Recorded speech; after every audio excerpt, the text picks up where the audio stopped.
প্রথম খ্রিস্টাব্দে জিহুদি ও অজিহুদিদের নিয়ে যে সমস্ত মণ্ডলী গড়ে উঠেছিল তারা সবাই কীরকম মানুষ ছিল? সাধু পৌল যে সমস্ত মণ্ডলী প্রতিষ্ঠা করেছিলেন সেই মণ্ডলীগুলি প্রত্যেকটি কি ত্রুটিহীন ছিল? তিনি কি ত্রুটিপূর্ণ মণ্ডলীর বিভিন্ন মন্দ বিষয়গুলি সংশোধন করেছিলেন? সেই কাজে কি তিনি সফল হয়েছিলেন?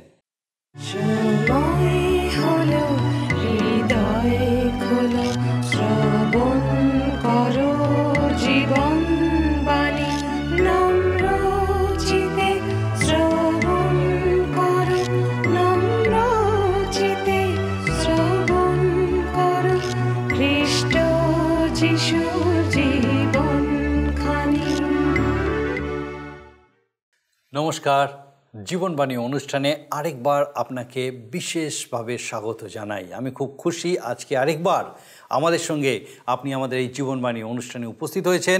আমরা আজকে থেকে বাইবেলের নতুন নিয়মের আরেকটা পুস্তক অধ্যয়ন করা শুরু করলাম। সাধু পৌল বিভিন্ন খ্রিস্টীয় মণ্ডলীর কাছে যে সমস্ত পত্র লিখে পাঠিয়েছিলেন তার অন্যতম হলো তার করিন্থ নগরে অবস্থিত মণ্ডলীর উদ্দেশ্যে লিখিত পত্র। সাধু পৌলের সময় রোম সাম্রাজ্যের অন্তর্গত এই নগরটি ছিল পাপের কেন্দ্রস্থল। এথেন্স বা আথিনি নগর থেকে 40 মাইল দূরে অবস্থিত এই স্থানটি প্রধানত একটি বন্দর নগর ছিল, যেখানে 3টি বন্দর ছিল। সেই সময় আনুমানিক 4 লক্ষ মানুষ সেখানে বাস করত, যাদের মধ্যে গ্রিক, জিহুদি, ইতালীয় এবং আরও বিভিন্ন জাতির মানুষ ছিল। রোম সাম্রাজ্যের প্রতিটি কোণা থেকে আগত নাবিকেরা, বণিকেরা, পলাতক কৃতদাসেরা এবং উদ্বাস্তুরা এই নগরটি ভরে তুলেছিল। পৌত্তলিকতায় পরিপূর্ণ এই স্থানে গ্রিক দেবী এফ্রোডাইটির একটি সুবিশাল মন্দির ছিল, যেখানে ধর্মের সঙ্গে যৌনতার সহবাস ছিল। করিন্থে মানুষ জাগতিক সুখ, লম্পটতা ও মত্ততায় দিন যাপন করত। এমনই একটি ভ্রষ্টাচারে পরিপূর্ণ জগতে সাধু পৌল তার দ্বিতীয় প্রচার যাত্রায় এসে পৌঁছেছিলেন এবং খ্রিস্টের সুসমাচার প্রচার করেছিলেন। প্রেরিত পুস্তকের 18 অধ্যায় 1 থেকে 18 পদে আমরা জানতে পারি যে তিনি করিন্থে 18 মাস বসবাস করেছিলেন। সেখানেই তার সাক্ষাৎ হয়েছিল আকিলা ও প্রিস্কিলার সাথে, যারা সেই সময় রোম নগর থেকে বিতাড়িত হয়ে সেখানে আশ্রয় নিয়েছিলেন। সাধু পৌল সেখানে জিহুদি সমাজগৃহে খ্রিস্টকে প্রচার করতেন, যার জন্য সেখানে দাঙ্গা লেগে যায়। এর মাঝেও তিনি সেখানে বিশ্বাসীদের নিয়ে একটি মণ্ডলী প্রতিষ্ঠা করতে সমর্থ হয়েছিলেন। প্রেরিত পৌল তার তৃতীয় প্রচার যাত্রার সময় বহুদিন ইফিসে বসবাস করেছিলেন। সেখান থেকে তিনি খ্রিস্ট বিশ্বাসী আগত নতুন করিন্থীয় মণ্ডলীর কয়েকটি ভ্রান্ত ধারণাকে শুদ্ধ করতে এই পত্রটি লিখেছিলেন। তার উত্তরে মণ্ডলীর সভ্যরা রাজনৈতিক ও ধর্মীয় বিষয়, গার্হস্থ্য সমস্যা, বর্বরতা এবং নৈতিকতা বিষয়ক কয়েকটি প্রশ্ন করে একটি পত্র লেখেন। পরবর্তীকালে তিনি আরেকটি পত্র লেখেন, যা করিন্থীয়দের প্রতি দ্বিতীয় পত্ররূপে স্বীকৃত হয়েছে। আসুন আমরা এই পুস্তকের প্রথম অধ্যায়ের প্রথম 25 পদের বিষয়ে বিস্তারিতভাবে আলোচনা করি এবং দেখি যে ঈশ্বর কিভাবে আরেকটি বার আপনার সঙ্গে আমার সঙ্গে কথা বলতে চলেছেন। আপনি জীবনবাণীর অনুষ্ঠান শুনছেন, আর এই অনুষ্ঠানে আমি আপনাদের কাছে বাইবেলের নতুন নিয়মে করিন্থীয়দের প্রতি প্রেরিত পৌলের পত্র থেকে আলোচনা শুরু করতে চলেছি। আমরা দেখি যে 55 হতে 57 খ্রিস্টাব্দের মধ্যে ইফিস হতে লেখা প্রেরিত পৌলের এই করিন্থীয়দের প্রতি প্রথম পত্র আমাদের আজকের ধ্যানের বিষয়। প্রেরিত পৌলের সময় রোম সাম্রাজ্যের অন্তর্ভুক্ত এই নগরটা ছিল মাংসিকতার পাপে লিপ্ত একটা নগর। সেখানকার মণ্ডলীর উদ্দেশ্যে লেখা এই পত্র প্রভু যীশু খ্রিস্টের প্রভুত্বকে প্রকাশ করে। যাবতীয় মাংসিকতার পাশে আবদ্ধ এই নগরেও সাধু পৌল খ্রিস্টীয় সুসমাচার প্রচার করেছিলেন। মণ্ডলীতে এমন কতক পাপগুলো এসে উপস্থিত হয়েছিল, যেগুলো দূর করণার্থে তাঁর পত্রে সংশোধনমূলক কিছু উল্লেখ করেছেন। ফলে তাদের উত্তরের মাধ্যমে তারা পৌলের কাছে রাজনৈতিক, ধর্মনৈতিক ও বিধর্মী বিষয়কও কিছু বিষয় প্রশ্নের উত্থাপন করেছেন। এর মধ্যে রয়ে গিয়েছে কিছু নৈতিক প্রশ্ন। এর মাধ্যমে পুনরুত্থানের সত্যপদেশের স্থাপন বিশেষ তাৎপর্যবহ। তাই এ বিষয়ে বোঝা কঠিন নয় যে পৌলের এই করিন্থীয়দের উদ্দেশ্যে লেখা পত্রগুলো হতে আমরা মণ্ডলীগুলোতে সংশোধন আনতে পারি। আসুন আমরা প্রথম করিন্থীয় তার 1 অধ্যায় প্রথম কয়েকটি পদ পাঠ করে আমাদের আলোচনা শুরু করি। লেখা আছে, পৌল ঈশ্বরের ইচ্ছাক্রমে যীশুখ্রিস্টের আহুত প্রেরিত এবং ভ্রাতা সোস্থিনী করিন্থে স্থিত ঈশ্বরের মণ্ডলীর সমীপে খ্রিস্ট যিশুতে পবিত্রীকৃত ও আহুত পবিত্রগণের সমীপে এবং যাহারা সর্বস্থানে আমাদের প্রভু যীশু খ্রিস্টের নামে ডাকে, তাহাদের সর্বজন সমীপে। তিনি তাহাদের এবং আমাদের প্রভু, আমাদের পিতা ঈশ্বর এবং প্রভু যীশু খ্রিস্ট হইতে অনুগ্রহ ও শান্তি তোমাদের প্রতি বর্তুক। এখানে পাই বিশেষ উল্লেখযোগ্য কথাটা ঈশ্বরের ইচ্ছাক্রমে যীশুখ্রিস্টের আহুত প্রেরিত। তিনি ছিলেন এই পৌল। আমরা দেখি যে আরবের শুষ্ক প্রান্তরে ঈশ্বরের দ্বারা আহুত, খ্রিস্টের প্রতীক্ষায় চালিত এবং ঈশ্বরের আত্মায় সুশিক্ষিত আদেশপ্রাপ্ত এই পৌল সম্পূর্ণ ঈশ্বরের ইচ্ছায় প্রেরিত পদে নিযুক্ত, একথা বোঝা যায়। এই জন্য পৌল বলতে পেরেছিলেন, আমি যে অবস্থায় থাকি তাহাতে সন্তুষ্ট থাকিতে শিখিয়াছি, যিনি আমাকে শক্তি দেন তাহাতে আমি সকলই করিতে পারি। এই কথা যদি আপনি বলতে পারেন নিঃসংকোচে, আমি বলবো আপনি সুখী মানুষ। আসুন আমরা প্রভুতে আমাদের জীবনকে এইভাবে সমর্পিত রাখি। এরপর প্রায় ভ্রাতা সোস্থিনী কথাটা করিন্থীয় মণ্ডলী হতে সংবাদ বহন করে এনেছিলেন এই সোস্থিনী, পৌলের সহকার্যকারী ঈশ্বরীয় সেবক হিসাবেই। আবার এই উত্তর সহ পত্র তিনি করিন্থের মণ্ডলীতে বহন করে নিয়ে যাবেন। আমরা দেখি 2 পদে পড়ি, করিন্থে ঈশ্বরের মণ্ডলীর সমীপে। কেন ঈশ্বরের? কারণ তিনি যে এই মণ্ডলীর স্থপতি বা নির্মাতা। লেখা আছে খ্রিস্ট যীশুতে পবিত্রীকৃত ও আহুত পবিত্রগণের সমীপে। মণ্ডলীটি করিন্থে হলেও খ্রিস্ট মণ্ডলীতে স্থিত। প্রধান বিষয় হল খ্রিস্ট যীশুতে স্থিতি করা। খ্রিস্টানের জীবন প্রভু যীশু খ্রিস্টেতে অবস্থান করা প্রয়োজন। আপনি কলকাতা, লন্ডন, প্যারিস যেখানেই যান না কেন, প্রশ্ন হল খ্রিস্টেতে অবস্থান করছেন কি? খ্রিস্ট যীশু আপনার মধ্যে মুখ্য স্থান পেয়েছেন কি? পিতা ঈশ্বর ও পুত্র ঈশ্বর প্রভু যীশু খ্রিস্টের সঙ্গে যুক্ত যে পবিত্রীকৃত অবস্থা বা পবিত্রীকৃত হওয়ার অবস্থা, তা হল অবস্থানমূলক পবিত্রতা। যখনই পবিত্র আত্মার সঙ্গে এই পবিত্রীকৃত অবস্থা বা পবিত্রীকৃত হওয়ার অবস্থা যুক্ত থাকে, তা হল ব্যবহারিক পবিত্রতা। পবিত্র আত্মা আপনাকে ও আমাকে খ্রিস্টেতে সঠিকভাবে বৃদ্ধি পেয়ে রূপান্তরিত হতে সহায়তা করেন, পরিচালনা দেন নির্দেশ। আমরা খ্রিস্টে বিশ্বাসপূর্বক ঈশ্বরের সন্তানরূপে পরিগণিত হয়ে খ্রিস্টে অবস্থান করি, খ্রিস্টান নামে অভিহিত হই। কিন্তু পূর্ণভাবে ব্যবহারিক পবিত্রীকরণের মধ্যে দিয়ে না যেতে পারলে আমরা খ্রিস্টেতে বৃদ্ধি পেয়ে উঠতে পারি না খ্রিস্টের স্বভাব ধারণ করতে এবং খ্রিস্টেতে সিদ্ধতা লাভ করতে। আর সিদ্ধতা লাভ না ঘটলে প্রভুর গোপন আগমনেও ঊর্ধ্বে নীত হতে পারব না। ধার্মিক গণিত হওয়া এবং ধার্মিক হওয়া দুটো কিন্তু পৃথক পৃথক বিষয়। খ্রিস্টানের লক্ষ্য ধার্মিক গণিত হওয়া। সে ধার্মিক গণিত হয়েছে, খ্রিস্টেতে আহুত হয়েছে, কিন্তু খ্রিস্টেতে পবিত্রীকৃত হয়ে ধার্মিক হয়ে উঠতে হবে।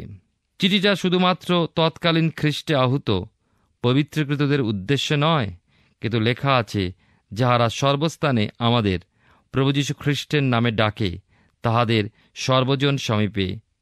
তিনি আমাদের ও আমাদের প্রভু না, শুধু করিন্থের মণ্ডলীতেই এই পত্রের শিক্ষা উপদেশগুলো প্রযোজ্য তাই নয়, যে কোনো স্থানে প্রভু যে আহুত বা মনোনীত আমরা হয়ে চলেছি প্রভুতে, সকলের জীবন গঠনে এই সত্যপদেশ কার্যকারী। এবারে 3 পদে সাধু পৌল স্বভাবতই যে বিষয়ের উপরে সর্বদাই নির্ভর করতে বলেছেন তারই উল্লেখ পাই, অনুগ্রহ ও শান্তি। অনুগ্রহ যেন গ্রীসীয় জগতের উদ্দেশ্যে এক অভিবাদন এবং শান্তি ধর্মীয় জগতের উদ্দেশ্যে একটা অভিবাদন। সাধু পৌল এই 2-এর সংমিশ্রণ ঘটিয়েছেন এবং উচ্চস্তরে উঠিয়ে দিয়েছেন। প্রিয় শ্রোতাবন্ধু, প্রিয় ভাই ও বোন, আপনি এবং আমি ঈশ্বরের অনুগ্রহে পরিত্রাণ প্রাপ্ত। এ হল কার্যকারী ঐশ্বরিক প্রেম। ঈশ্বরের অনুগ্রহে মুক্তিপ্রাপ্ত যখন হয়েছি, তখন আমাদের অন্তরে নিশ্চয়ই রয়েছে পরম শান্তি।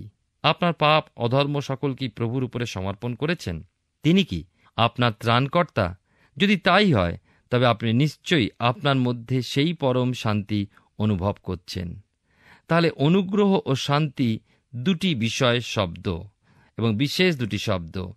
রোমিও তার 5-1 পদে পড়ি, অতএব বিশ্বাস হেতু ধার্মিক গণিত হওয়াতে আমাদের প্রভু যীশু খ্রিস্ট দ্বারা আমরা ঈশ্বরের উদ্দেশ্যে সন্ধি লাভ করিয়াছি। প্রথম করিন্থীয় তার 1:4-6 এই কথা লেখা আছে, ঈশ্বরের যে অনুগ্রহ খ্রিস্ট যীশুতে তোমাদিগকে দত্ত হইয়াছে, তাহার জন্য আমি তোমাদের বিষয় নিয়ত ঈশ্বরের ধন্যবাদ করিতেছি। কেননা তাহাতেই তোমরা সর্ববিষয় সর্ববিধ বাক্যে ও সর্ববিধ জ্ঞানে ধনবান হইয়াছ। এই রূপে খ্রিস্টের সাক্ষ্য তোমাদের মধ্যে স্থিরীকৃত হইয়াছে।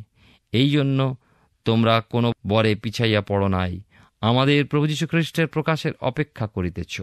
আমি 7 পদ পর্যন্ত পাঠ করলাম এবং এখানে আমরা পাই প্রথম করিন্থীয় তার 1:4-6 খ্রিস্ট যীশুতে আমরা সমস্ত ঐশ্বরিক অনুগ্রহ ও আশীষে পূর্ণ হই। ইফিসীয় তার 1:3 পড়ি, ঈশ্বর আমাদিগকে সমস্ত আত্মিক আশীর্বাদে স্বর্গীয় স্থানে খ্রিস্টে আশীর্বাদ করিয়াছেন। খ্রিস্ট যীশুই আশীর্বাদ ও অনুগ্রহ প্রাপ্তির স্থান। সাধু পৌল অধিকাংশ স্থানে যীশুখ্রিস্টের পরিবর্তে খ্রিস্ট যীশু লিখেছেন। কেন? যীশু প্রভুর পার্থিব নাম, ত্রাণকর্তা।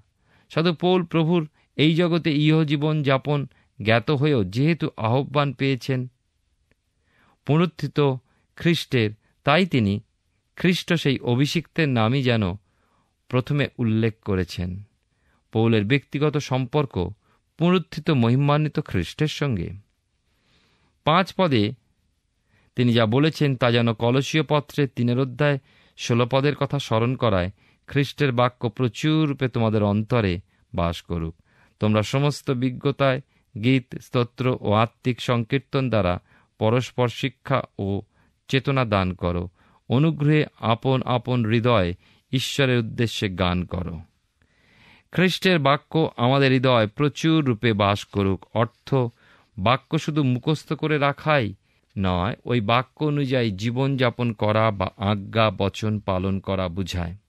তাহাতেই তোমরা সর্ববিষয়ে ধনবান হইয়াছ, অর্থাৎ আপনি প্রভুর বাক্যকে তথা প্রভুকে অন্তরে রেখে চলতে চলতে জীবনের প্রতিক্ষণে তাঁরই কথাই স্মরণ করেন। তিনি আপনার ধ্যান ও জ্ঞান তাঁরই বাধ্য হয়ে চলছেন। এমতো অবস্থায় আপনার জীবনের সমস্ত সমস্যার তিনিই সমাধানকারী। তিনিই আপনার মস্তক ও প্রভু হওয়ায় আপনার সমস্ত অভাব মোচনকারী ঈশ্বর। আপনি ধনবান বই কি? 6 পদে পড়ি, খ্রিস্টের সাক্ষ্য তোমাদের মধ্যে স্থিরীকৃত হইয়াছে। সাধু পৌল যেমন বলেছিলেন তেমনি ঈশ্বরের আশীর্বাদে তাদের জীবন পূর্ণ হয়েছে। খ্রিস্ট যা তাদের জন্য সাধন করেছেন তার দ্বারা তারা সত্যোপলব্ধি করতে সমর্থ। কিন্তু তারা মাংসিক, শুধু তারা একটা আশীষপ্রাপ্ত, একটা বরদান, তারা ঈশ্বরের সন্তান স্বরূপে স্বর্গীয় আশীষের অধিকারী হয়েছে। কিন্তু পৌল তো তাদের মাত্র একটা আশীষ লাভের প্রত্যাশায় প্রভুর পথে নিয়ে আসেননি। তিনি তো জানিয়েছেন ঈশ্বর দত্ত অগণিত আশীর্বাদ, বহু বরদানের কথা। তিনি চান মণ্ডলী সেই সমস্ত বরদানে পূর্ণ হয়ে উঠুক। প্রথম করিন্থীয় তার 1:7-9 তাই লেখা আছে, এই জন্য তোমরা কোনো বরে পিছাইয়া পড়ো নাই, আমাদের প্রভু যীশু খ্রিস্টের প্রকাশের অপেক্ষা করিতেছ, আর তিনি তোমাদেরকে শেষ পর্যন্ত স্থির রাখিবেন। আমাদের প্রভু যীশু খ্রিস্টের দিনে অনিন্দনীয় রাখিবেন। ঈশ্বর বিশ্বাস্য, যাহার দ্বারা তোমরা তাহার পুত্র আমাদের প্রভু যীশু খ্রিস্টের সহভাগিতার নিমিত্ত আহুত হইয়াছ। ঈশ্বরের সমস্ত আশীর্বাদ প্রাপ্ত হয়ে প্রভুর সমস্ত আত্মিক বর ও শক্তির সাহায্যে প্রভু যীশুর আগমনের অপেক্ষা করতে পারে, আর তাই তারা তাঁর প্রকাশের অপেক্ষা করে চলেছে। ওই দিনটা প্রভু যীশু খ্রিস্টের দিনে বলে পৌল চিহ্নিত করেছেন। মণ্ডলী সেদিন নিষ্কলঙ্ক অনিন্দনীয় রূপে দেখা যাবে প্রভুর দৃষ্টিতে। তবেই এই পৃথিবীর মাধ্যাকর্ষণ শক্তিকে ব্যর্থ করে ফেলে সে নিতে হবে ঊর্ধ্বে। এরপর 9 পদে আমরা দেখি, যা এই অধ্যায়েরই নয় কিন্তু এই সমস্ত পত্রের এক বিশেষ পদ। পদটিতে ওই মণ্ডলীস্থ সভ্যগণের ব্যক্তিগত জীবন ও সামগ্রিক মণ্ডলীগত জীবনে সকল প্রকার সমস্যার সমাধানকারী একমাত্র খ্রিস্ট, এই গুরুত্বই প্রকাশিত হয়েছে। আমি আর একবার 9 পদটি পাঠ করছি। ঈশ্বর বিশ্বাস্য, যাহার দ্বারা তোমরা তাহার পুত্র আমাদের প্রভু যীশু খ্রিস্টের সহভাগিতার নিমিত্ত আহুত হইয়াছ। এই সমস্যা শুধু তৎকালেই ছিল না বা শুধু করিন্থীয় মণ্ডলীতে ছিল না, তা আজও আমাদের ব্যক্তিগত জীবন এবং আমাদের মণ্ডলীতেও পরিলক্ষিত হয়। কিন্তু জেনে রাখুন, সমাধান একমাত্র খ্রিস্ট। লক্ষ্য করেছেন কি প্রত্যেকটি পদেই রয়েছে প্রভু যীশু খ্রিস্টের নাম। কিন্তু দেখুন, প্রত্যেক পদে রয়েছে প্রভু যীশু খ্রিস্টের নাম তা নয়, প্রত্যেকটা পদই প্রভু যীশু খ্রিস্ট। এখনো পর্যন্ত 9টা পদে 9 বারও এইভাবে উল্লেখিত হয়েছে। খ্রিস্ট সত্তাই প্রকৃতপক্ষে সাধু পৌল প্রাধান্য দিয়েছেন। তিনি বলেছেন, ঈশ্বর বিশ্বাস্য, মানুষ কিন্তু সর্বদা বিশ্বস্ত নয়। এমনকি বিশ্বাসীদের মধ্যেও ওই বিশ্বস্ততা দেখা যায় না সর্বসময়। কিন্তু ঈশ্বর তিনি বিশ্বস্ত, যাহার দ্বারা তোমরা খ্রিস্টের সহভাগিতা আহুত হইয়াছ। খ্রিস্টেতে এ হল ঈশ্বরের উচ্চ আহ্বান। আমরা খ্রিস্ট বিশ্বাসীরা এসেছি ঈশ্বরের কাছে খ্রিস্টের সহভাগিতায়। এই সহভাগিতার কথা সাধু পৌল প্রায় উল্লেখ করেছেন। রোমিও তার 15 পদে সহভাগিতা সূচক কিছু চাঁদা, 1 করিন্থীয় তার 10 পদে প্রভুর ভোজের সহভাগিতায় প্রভুর রক্তের সহভাগিতা, তাঁর দেহের সহভাগিতার কথা বলা হয়েছে। আবার এখানে এই 9 পদে প্রভু যীশুর অংশী হিসাবে খ্রিস্ট বিশ্বাসীকে গণ্য করা হয়েছে। প্রভু যীশুর কাছে এসে তাকে ব্যক্তিগত জীবনের ত্রাণকর্তা হিসাবে স্বীকার করলে খ্রিস্টের সহভাগী বা অংশী হওয়া যায়। অর্থাৎ খ্রিস্টের সঙ্গে এক অন্তরঙ্গ সম্পর্ক স্থাপিত হয়। তিনি আমাকেই চান, আমার আর জগদীস্থ কিছু নয়। যা কিছু আমার সকলই তাঁর। এ হল অংশীদারি। যা কিছু প্রভুর সকলই আমারও। আপনার কাছেও প্রভু অনেক কিছু চান না, শুধু আপনাকেই চান। খ্রিস্টের সঙ্গে আমাদের সহভাগিতাই আমাদের সমস্ত জীবনের সকল সমস্যার সমাধান। 1 করিন্থীয় তার 1:10-13 পদের পরে লেখা আছে, কিন্তু হে ভাতৃগণ, আমাদের প্রভু যীশু খ্রিস্টের নামে আমি তোমাদিওকে বিনয় করিয়া বলি, তোমরা সকলে এই কথা বলো, তোমাদের মধ্যে দলাদলি না হোক, কিন্তু এক মনে ও এক বিচারে পরিপক্ক হও। কেননা হে আমার ভাতৃগণ, আমি ক্লোয়ির পরিজনের দ্বারা তোমাদের বিষয়ে সংবাদ পাইয়াছি যে তোমাদের মধ্যে বিবাদ আছে। আমি এই কথা বলিতেছি যে তোমরা প্রতিজন বলিয়া থাকো, আমি পৌলের, আর আমি আপল্লোর, আর আমি কৈফার, আর আমি খ্রিস্টের। খ্রিস্ট কি বিভক্ত হইয়াছেন? পৌল কি তোমাদের নিমিত্ত ক্রুশে হত হইয়াছেন? অথবা পৌলের নামে কি তোমরা বাপ্তাইজিত হইয়াছ? এই 10 পদ হতে পত্রটার নতুন একটা ভাগের শুরু। এখানেও লক্ষ্য করি প্রভু যীশু খ্রিস্টের নামে পৌলের বিনয়, খ্রিস্টের প্রাধান্য। প্রিয় শ্রোতা বন্ধু, প্রিয় ভাই বোন, আপনার জীবনে কি খ্রিস্টকে এমন প্রাধান্য দিয়ে মুখ্য স্থানে রেখেছেন? কি বিনতি! বিনতির বিষয় মণ্ডলীর মধ্যস্থিত ঐক্য রক্ষা। তারা যেন এক হয়, ভেদাভেদ না করে, এবং তাদের চিন্তা ও লক্ষ্য যেন এক হয়। কারণ এই সকলের দ্বারা খ্রিস্টীয় ঐক্য ব্যবহৃত হয় এবং ব্যাহতও হয়। চাই খ্রিস্ট যিশুর ভাব নিজেকে শূন্য করা। ফিলিপিও তার 2:5-8 পদের মতো মণ্ডলীস্থ ভাতৃ ভগ্নীদের সঙ্গে এক চিত্ত, এক ভাব হতে হবে। বিবাদ, দলাদলি, ভেদাভেদ নয়, তাদের সঙ্গে এক মনা হতে হবে। 11 পদে ক্লোয়ির পরিজনদের কথা লেখা হয়েছে, যাঁদের মাধ্যমে সাধু পৌল এই মণ্ডলীস্থ বিবাদের সংবাদ জেনেছিলেন। প্রকৃতই মণ্ডলীতে মঙ্গল যাচনা করলে নিজেকে লুকিয়ে রাখা চলবে না। প্রার্থনাকে তুলে ধরতে হলে মণ্ডলীস্থ দুর্বলতা উপযুক্ত স্থানে ব্যক্ত করার জন্য চাই সাহস। ক্লোয়ির পরিজন সাহস ভরে এগিয়ে এসেছিলেন সমাধানের প্রার্থনায়। করিন্থীয় মণ্ডলীতে এই বিবাদ, দলাদলি তাদের আত্মিক জীবনের শৈশব অবস্থাকে প্রকাশ করে। যেমন দেখুন, এখানে সাধু পৌল, আপল্লো, কৈফা বিভিন্ন নেতাদের দলভুক্ত বলে মণ্ডলীস্থ বিশ্বাসীগণ মত প্রকাশ করে। কেউ বা খ্রিস্টের বলে পরিচয় দেয়, অথচ পৌল, আপল্লো, কৈফা সকলেই তো খ্রিস্টে এক। তাদের প্রচারের উদ্দেশ্য তো একই, খ্রিস্টের জন্য মণ্ডলীকে গেঁথে তোলা।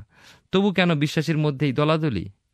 নেতাগণ আত্মার ঐক্যে কার্য করলেও বিশ্বাসীদের মধ্যে একতা কোথায়? প্রিয় শ্রোতা বন্ধু, প্রিয় ভাই ও বোন, যতক্ষণ না স্বেচ্ছায় বিশ্বাসীগণ খ্রিস্ট সত্তা বা ব্যক্তিত্বের কাছে আসে, ততক্ষণ এই দলাদলি থাকবেই। যারা বলে আমরা খ্রিস্টের, তারাও যে সম্পূর্ণভাবে দলাদলি হতে মুক্ত এমন নয়। তারাও নিজেদের আত্মিক প্রতিপন্ন করতে এমন কথা বলতে পারে, কিন্তু পৌল বলছেন এই ভেদাভেদ দ্বারা যেন খ্রিস্টকেই খণ্ড বিখণ্ড করা হয়।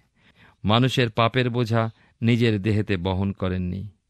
এই সমস্ত নেতাদের নামে তো বিশ্বাসীরা বাপ্তিস্ম গ্রহণ করেনি, তবে কেন তারা নিজেদেরকে কোনো না কোনো প্রচারক নেতার অনুগামী বলে গণ্য করছে? তাদের বাপ্তিস্ম খ্রিস্টেতে, অর্থাৎ খ্রিস্টের দেহেতে পবিত্র আত্মার যে বাপ্তিস্ম আর কারো দেওয়ার ক্ষমতা নেই, অতএব তারা যেন বলতে না পারে পৌলের মণ্ডলী।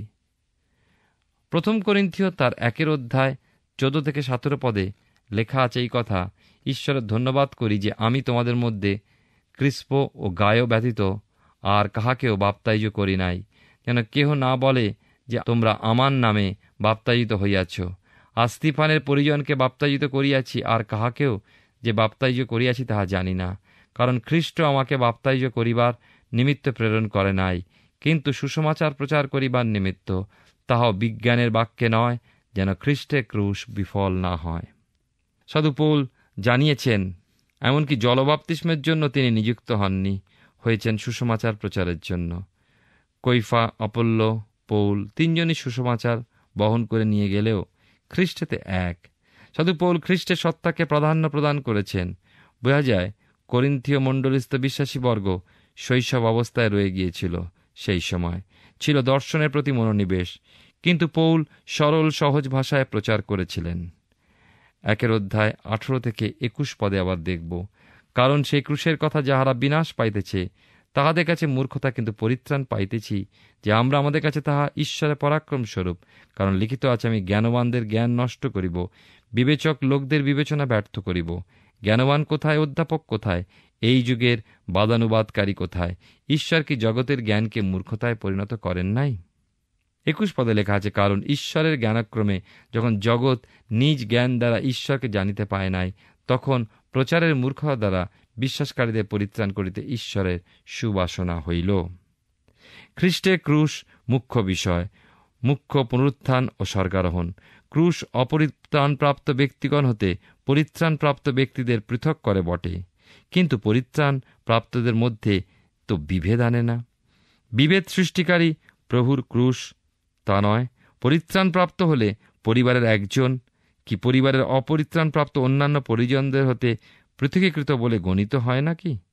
অপরিত্রাণপ্রাপ্ত পরিজন তাকে আর চায় না, কারণ তারা যে মূর্খ, তারা ক্রুশের মর্ম বোঝে না। ক্রুশেতে সাধিত ঈশ্বরের চূড়ান্ত প্রেমের প্রকাশকে তাই তুচ্ছ জ্ঞান করে, কিন্তু পরিত্রাণপ্রাপ্ত মানুষ বিশ্বাসে তার পরিত্রাণকে ওই ক্রুশ হতে লাভ করে ঈশ্বরের অনুগ্রহে। তাই তার কাছে ওই ক্রুশই ঈশ্বরের শক্তি। তাহলে পরিত্রাণপ্রাপ্ত মানুষের মধ্যে ওই ক্রুশই এনে দেয় ঐক্য। তাই প্রকৃতপক্ষে মণ্ডলীর একতা চূর্ণ হতে পারে না। সরল ভাষায় পৌল তা ব্যক্ত করেছেন, কঠিন তত্ত্ব ভাষায় নয়। তাই এই সুসমাচার প্রচার জ্ঞান বিজ্ঞানের কথা নয়, যা জগৎ সমাদর করে। এ হল সহজ সরল ঐশ্বরিক প্রেমের ভাষা। জগতের কাছে তা মূর্খতা স্বরূপ।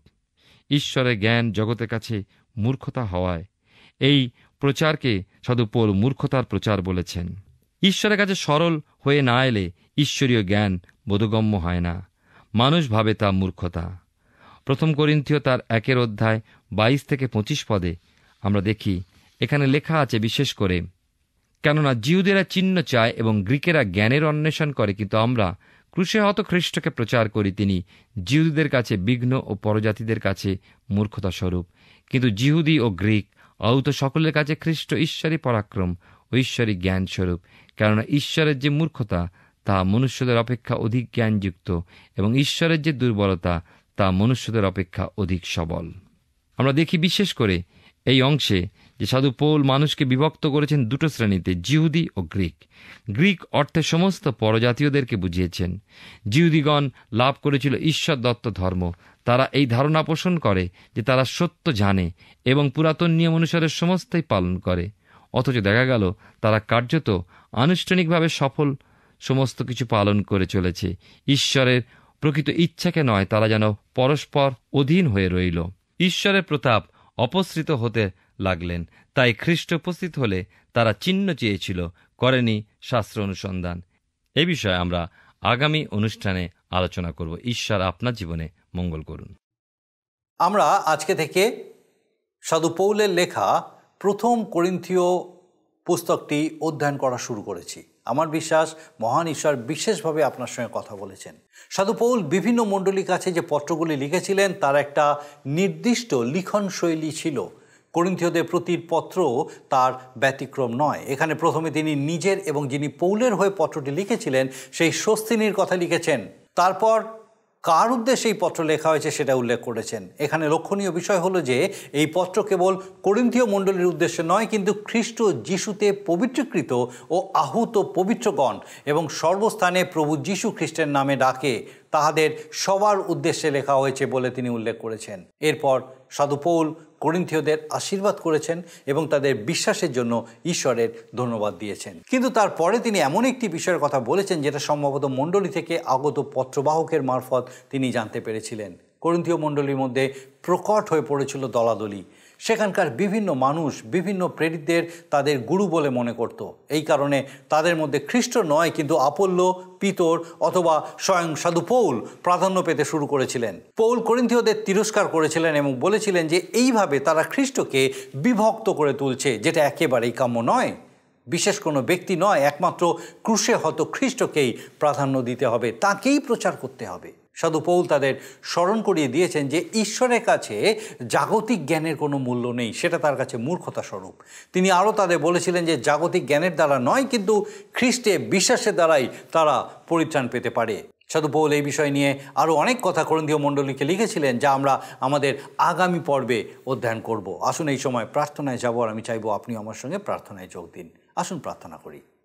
পবিত্র পবিত্র পবিত্র স্বর্গীয় পিতা, ধন্যবাদ, তোমার স্তুতি প্রশংসা গৌরব করি। আরেকটি বার তোমার এই জীবন্ত বাক্য আমাদেরকে দিয়েছ প্রভু। তোমার বাক্য আমাদেরকে চেতনা দেয়, আমাদেরকে বুঝতে জানতে সাহায্য করে যে আমরা কতটা তোমার থেকে দূরে সরে গেছি, কিভাবে তোমার কাছে আবার ফিরে আসার দরকার আছে।